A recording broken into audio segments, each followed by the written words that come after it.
Hi, sorry to Hi. keep you waiting. No, it's fine. Is everything okay? Yeah, it's been a long day. Oh no, what happened? I just saw a 17-year-old boy with meningitis who was brought in unconscious by his parents. How come? Well, when he came back from school, he was complaining of fever and a headache, and he said there was pain in his eyes whenever he looked at the light. His parents thought that he was having a headache and gave him some medication. But instead of getting better, he became worse and started vomiting a few hours later. So what did you do? I had a look at him, examined him, I took his blood pressure, his pulse, and I found that he was in shock. His reflexes were brisk, he had neck stiffness, and when I looked at his skin, he had this generalized purplish rash. That's when I realized that he had meningitis. Oh no, was there anything you could do for him? I resuscitated him for over an hour, but failed to save him.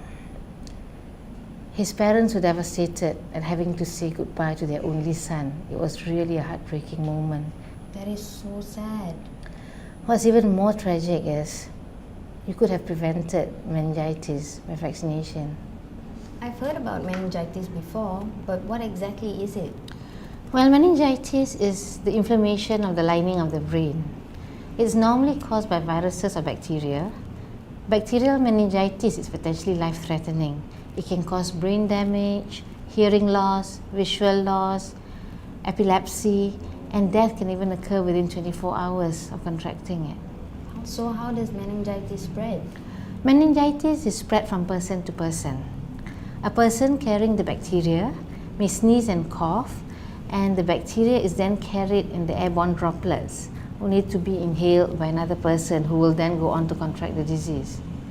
It can also be transmitted through close contact. How can I tell if someone has meningitis? The early signs of meningitis may be quite unspecific. They have high fever, they can be a bit irritable, but in addition to that, they also have neck stiffness, they have an aversion towards light, and in some cases, they may develop seizures and vomiting. For babies, usually when the fontanelle is still open, mom may notice that the fontanelle is tense and full, and the babies may be cranky and refuse to feed. Oh no, I'm really concerned. How do I prevent my loved ones from getting meningitis? You can prevent meningitis by vaccinating them against the diseases. At the moment, 3 vaccines are available for the 3 different types of meningitis, namely Haemophilus influenza B meningitis, meningococcal meningitis, as well as pneumococcal meningitis. Haemophilus influenza B is given as part of the National Immunization Protocol to infants and toddlers. This vaccine is available both at the government as well as the private clinics. As for meningococcal as well as pneumococcal vaccines, they are available from private hospitals and clinics. You know, I never knew meningitis was such a serious disease. It is.